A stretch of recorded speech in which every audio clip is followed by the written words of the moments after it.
You think you're smarter than a caveman? Of course you do. You're holding a slab of glass with the entire knowledge of the species inside it. You know the Earth goes around the sun, that invisible germs cause disease, that the stars are giant balls of burning gas a trillion miles away.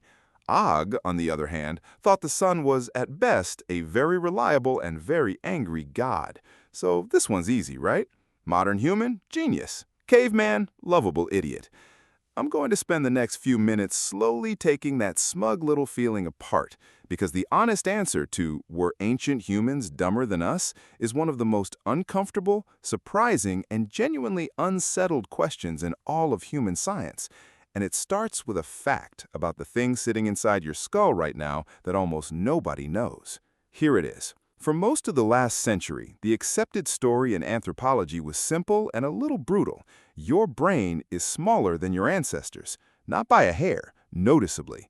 Skulls from the last ice age, 20 or 30,000 years ago, tended to house bigger brains than the one you're using to watch this. By the classic version of the story, somewhere in our recent past, the human brain lost something like 100 to 150 cubic centimeters of volume. Call it roughly the size of a lemon. We somehow scooped a lemon's worth of brain out of our own heads, and for decades nobody could say exactly why. And it isn't only our own ancestors who outbrained us. The Neanderthal, the species we love to use as shorthand for stupid brute, had brains that were on average bigger than ours. Bigger. The literal poster child for the dumb caveman was walking around with more raw brain matter than the genius watching this video. So if your entire sense of superiority rests on the idea that big brain equals smart and you are the glorious pinnacle of it all, then congratulations. By that measure, you may have already lost to a man in a fur loincloth. Picture Og hearing that. Og, who you were ready to write off as a grunting fool, leaning back, tapping his slightly roomier skull, raising one unimpressed eyebrow at you. It's a humbling little image.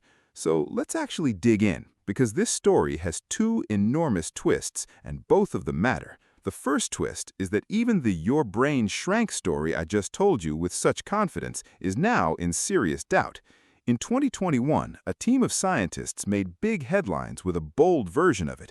They argued the human brain shrank surprisingly recently, only about 3,000 years ago, right around the Iron Age, the era of the first kings and the first big, complex societies. And they had a genuinely fascinating reason for it, which we'll come back to. But here's the problem with a headline that good. Other scientists went and checked the homework. In 2022, a different team took the exact same data set, reran the numbers, and came back with a flat, deflating answer. They couldn't find the shrinkage at all. Not 3,000 years, not 30,000. By their reading, human brain size hadn't meaningfully changed in maybe 300,000 years, which is to say, across nearly the entire existence of our species. So now you've got one camp saying we lost a lemon of brain in the Iron Age, and another camp saying nothing happened, and the truth is genuinely, actively up for grabs. The honest position today isn't "your brain definitely shrank," it's "we're not even sure it did," and the experts are still openly arguing about it. So that's twist one. The scary fact might not even be a fact. Twist two is the one that actually answers our question, and it's bigger. Brain size was never the right thing to measure in the first place, because size and intelligence are nowhere near as connected as your gut insists they are. We've already met the Neanderthals, bigger-brained and, you'll have noticed, extinct. But it goes much further. Sperm whales and elephants carry brains several times the size of yours, and they are not, last anyone checked, doing calculus or filing taxes. And even within living humans, right now, today, if you measure people's brain sizes and line them up against any test of intelligence you like, the link is real, but shockingly weak. Big-headed people are not quietly running the planet while the small-skulled stumble into walls. A brain just isn't a muscle where bigger means stronger. It's far more like a computer, where how the thing is wired and organized matters enormously, and the raw size of the box barely matters at all. So put the two twists together and the whole smug premise dissolves in your hands. Maybe your brain is smaller than Og's. Maybe it isn't. The scientists are still scrapping over it. But either way, it tells you nothing about who was smarter, because size was never the scoreboard to begin with. So let's finally ask the real question, the one sitting underneath all of this. Forget the brains in jars. Were the actual people, Og and his whole family, genuinely dumber than you? And the honest answer is no, not even slightly, because here's the part our egos really do not want to hear. The difference between you and a person from 30,000 years ago isn't the hardware, it's the software, and you didn't write a single line of it. Think about what you actually know.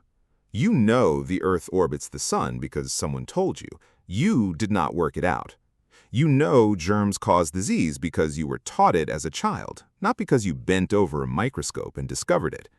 Nearly everything that makes you feel smarter than a caveman is not something you figured out. It's something you were handed. You were born at the finish line of a 30,000-year relay race, past a baton soaked in the discoveries of 10,000 generations, and you have the sheer nerve to feel superior to the people who ran the first, hardest, darkest laps with absolutely nothing. Take a baby, an actual newborn, born into Og's group 30,000 years ago, and raise that child in a modern home today. By everything we can tell, that kid grows up completely, unremarkably normal. They learn to read, they do algebra, they could become a surgeon, a pilot, a software engineer. Their brain, large or small, is fully and identically human. The hardware was already finished. There is no upgrade between Og's newborn and yours. None. Now run it the other way, the way this channel always does. Take you, modern and educated and quietly very pleased with yourself, and drop you into Og's world. No phone, no map, none of that inherited knowledge that actually works out there. Could you tell which plants will heal you and which will stop your heart? Could you read the next day's weather in tonight's sky, track a wounded animal across bare rock, chip a stone into a blade sharp enough to butcher it, find water in the dead of the dry season, or keep a single ember alive through a wet night? Og could do every one of those things, fluently, the way you parallel park. In his world, by his test, you are the lovable idiot. You're the one everyone would have to keep half an eye on so you didn't wander off and quietly die. That's the real shape of it. Intelligence was never the pile of facts you happened to be handed. It's the raw capacity to learn, to solve, to adapt. And that capacity has been fully, completely human for tens of thousands of years. Og was running the exact same engine you are. He just had a different manual, written for a far less forgiving world. So why might that brain have shrunk it all, if it really did? Set aside the fight over timing because the ideas underneath are too good to skip. One simple answer is almost boring. Our bodies got smaller and more lightly built after the Ice Age, and brain size tends to track body size, so part of any shrinkage might just be the rest of us slimming down. But there are two ideas far more interesting than that. The first is self-domestication. We know that domesticated animals, dogs against wolves, tend to have smaller brains than their wild cousins. And in a real sense, over the last many thousands of years, humans domesticated themselves.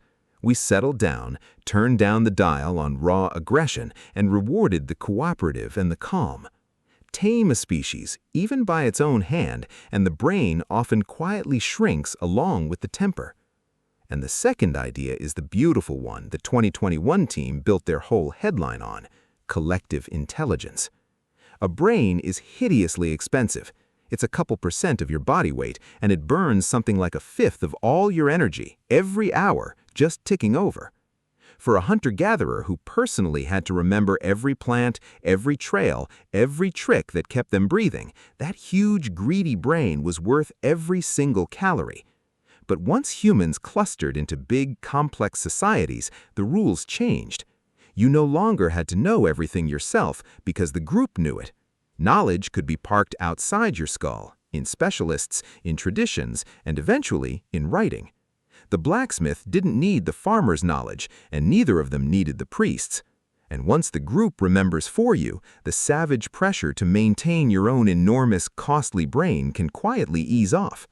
In that story, our brains may have gotten a little smaller, not because we got dumber, but because together we got so much smarter that we could finally afford to. It's a gorgeous idea. It's also, as we said, hotly disputed and possibly not even true. but it points straight at something that absolutely is true. The real superpower of humans was never the size of any single brain. It was the moment we learned to link them, to pool what we each know, hand it down the generations, and let every new person start where the last one stopped instead of starting from nothing. That, right there, is the actual reason you feel smarter than Og. Not a bigger brain, a bigger team. One that quietly includes 30,000 years of dead people doing your homework for you. So, the next time you feel that warm little flush of superiority over some primitive ancestor scratching pictures onto a cave wall, remember 3 things. He may well have been doing it with a bigger brain than yours. He was every bit as clever as you are. And the only real difference between the two of you is the staggering inheritance you were handed for free and did precisely nothing to earn. So, here's my question, and be brutally honest with yourself. Strip away everything you were ever taught, every fact, every tool, every trick that someone else figured out and simply handed to you. Just you and your raw, naked, unassisted mind dropped into Og's world. Are you actually smarter than him?